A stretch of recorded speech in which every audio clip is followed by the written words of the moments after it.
Agent भाई लोगों आजकल तकरीबन 5 से 7 लाख के राउंड अबाउट पैसे लेते हैं और आपको बैंक स्टेटमेंट बना के देते हैं इतनी।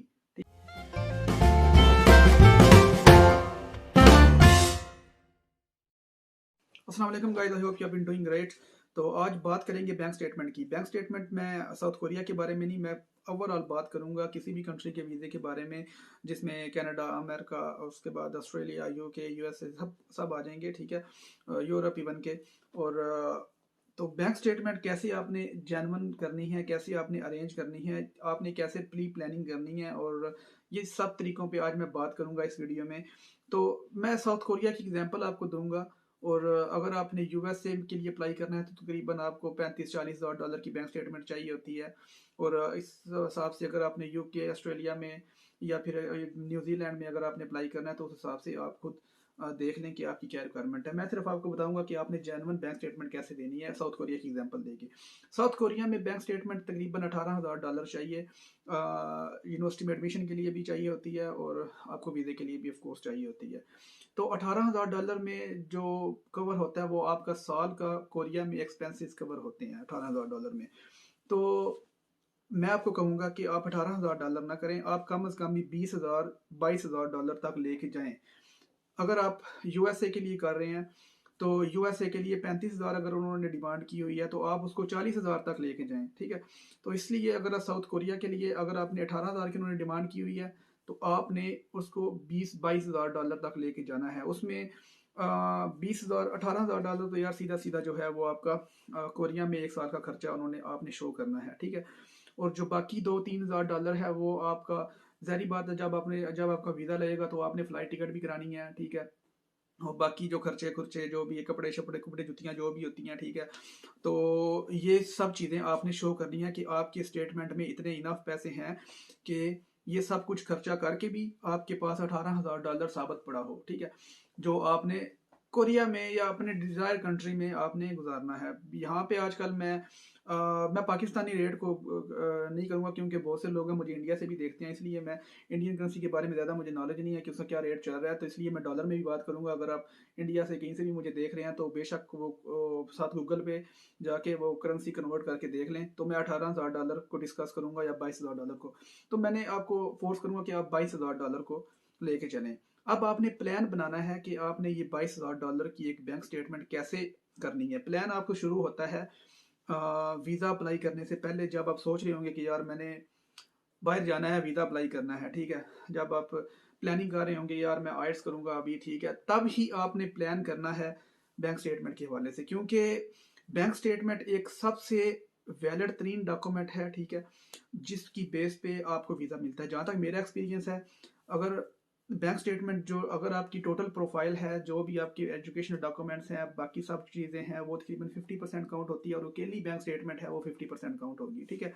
तो bank statement is the one of the most important documents in your visa file.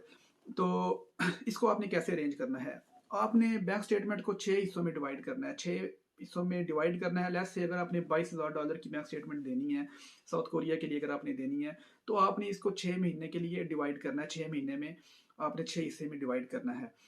अच्छा, एक और इम्पॉर्टेंट बात यह है कि आपने बैंक स्टेटमेंट फ्रेश बिल्कुल भी यूज़ नहीं करनी। कम से कम भी आपकी बैंक स्टेटमेंट 1 महीना पुरानी होनी चाहिए।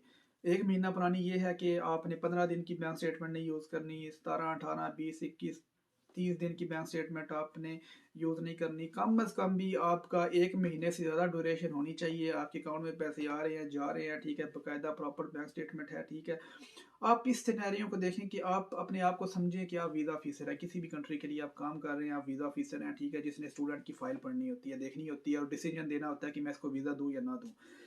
तो आपने, अगर आपके पास ऐसा केस आए, 10 तारीख को उस भाई ने अकाउंट खोला, ठीक है, और 13-14 तारीख तक उसने, ठीक है, सारे जो पैसे 40-50 लाख है, जितने भी 18-19-20 हज़ार डॉलर हैं, तो वो उसने अपने बैंक में डलवाए, ठीक है, और 17 तारीख को वीज़ा अप्लाई कर दिया। 10 को अकाउंट खोल रहा है, 14 को पैसे आ रहे हैं और 18 को वीज़ा अप्लाई हो रहा है।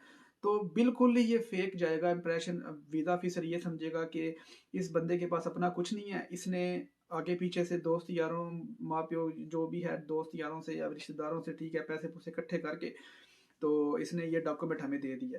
और जैसे ही इसका वीज़ा लगेगा इसने उनको वापस दे देने हैं पैसे, क्योंकि इसने उधार लिया हुआ है। तो ये वाला इंप्रेशन बिल्कुल नहीं जाए वीज़ा ऑफिसर के माइंड में। आपने एक हर महीने की एक डेट चूज़ करनी है। लेट्स से अभी नेक्स्ट मंथ जनवरी है, जनवरी की 5 मैं चलो जनवरी की 5 तारीख को एज्यूम करता हूँ। तो आपने वो 6 हिस्से करनी है। अगर 22,000 का तकरीबन जो पहला हिस्सा है उसको अगर 6 पे डिवाइड करें तो तकरीबन $3600 आपने महीने में 5 तारीख को आपने बैंक में डिपॉजिट करना है, $3600, ठीक है।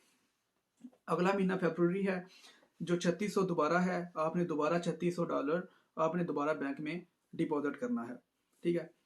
इस तरीके से आपने ये 6 महीने में अपनी बैंक स्टेटमेंट बिल्कुल ऐसे मैनेज कर लेनी है। अगर आपके पास टाइम थोड़ा है तो आप इसको लेट्स से अगर आपके पास 3 महीने हैं तो आप इसको 3 हिस्सों में डिवाइड कर लें। $22,000 को आप 3 हिस्सों में डिवाइड कर लें, या फिर अगर आपके पास 4 महीने हैं तो आप $22,000 को 4 महीनों में डिवाइड कर लें, ठीक है। तो ऐसे आपने महीने की एक डेट रख लेनी है और उस डेट में आपने ऐसे डिपॉजिट करने हैं बैंक में।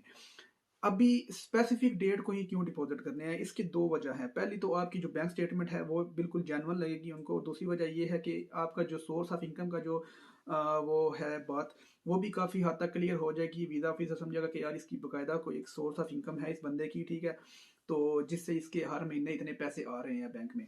तीसरी बात ये है कि आपने सिर्फ ये डिपॉजिट नहीं करना, आपने उस बैंक में से जो आपका अकाउंट है, ठीक है, उसमें से आपने पैसे लगाने भी हैं।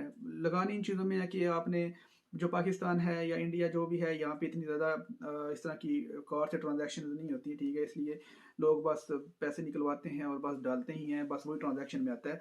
तो आपने ऐसे करना है कि कभी कुछ पैसे निकलवा लिए, ठीक है, कभी कुछ दे दिया, कभी कुछ दे दिया, कभी कुछ ले लिया, ऐसे आपने बैंक के साथ करना है। उसके बाद आपने जितने भी आपके बिल शिल आते हैं, ठीक है, तो वो आपने उससे पे कर देने करने हैं, ठीक है। अगर बिजली का बिल, गैस का बिल, या थोड़ी बहुत अगर आप ऑनलाइन शॉपिंग करते हैं तो आप उसी अकाउंट से करते हैं, ठीक है। कोई आपको कहता है कि यार किसी को आपने पैसे सेंड करने हैं तो आप उस अकाउंट से करें, किसी से आपने पैसे लेने हैं तो आप उस अकाउंट को यूज़ करें। तो ऐसे एक बाकायदा जेन्युइन बैंक स्टेटमेंट आपकी बनेगी जो वीज़े के लिए बिल्कुल एक वैलिड डॉक्यूमेंट तस्वर किया जाएगा, ठीक है। और आपको कोई मसला, अगर आपके पास ऐसी बैंक स्टेटमेंट हो तो आई थिंक आपको सोर्स ऑफ इनकम शो करने का भी वो प्रूफ ऑफ इनकम या सोर्स ऑफ इनकम जो होता है वो भी शो करने की इतनी खास ज़रूरत नहीं पड़ेगी, क्योंकि एक वैलिड डॉक्यूमेंट आपके पास है, आपकी अपनी जेन्युइन बैंक स्टेटमेंट है। और जब तक और अगर मैं बात करूं एजेंट आजकल कितना ले रहे हैं, तो एजेंट भाई लोगों आजकल तकरीबन 5 से 7 लाख के राउंड अबाउट पैसे लेते हैं और आपको बैंक स्टेटमेंट बना के देते हैं इतनी, ठीक है, और टाइम भी लेते हैं। अगर जैसे ही आपने केस दिया, ठीक है, एजेंट कॉल करेगा अपने बैंक स्टेटमेंट वाले को, भाई ये बंदा है इसकी बैंक स्टेटमेंट बनानी है, वो उसी दिन से काम शुरू करेगा, ठीक है, आपकी बैंक स्टेटमेंट बनाने के लिए। तो ये सिस्टम है बैंक स्टेटमेंट का। 5 से 7 लाख अपना बचाएं और बैंक स्टेटमेंट अपनी खुद बनाएं, इस तरीके से बनाएं जैसे मैंने आपको बताया। इंशाल्लाह किसी भी कंट्री का आपने वीज़ा अप्लाई करना हो, स्टडी वीज़ा, विजिट वीज़ा, कोई भी वीज़ा, ठीक है, ये बैंक स्टेटमेंट आपको बिल्कुल एक काम करेगी, ठीक है। तो इंशाल्लाह अगली वीडियो में मैं आपसे मिलता हूँ। Good luck.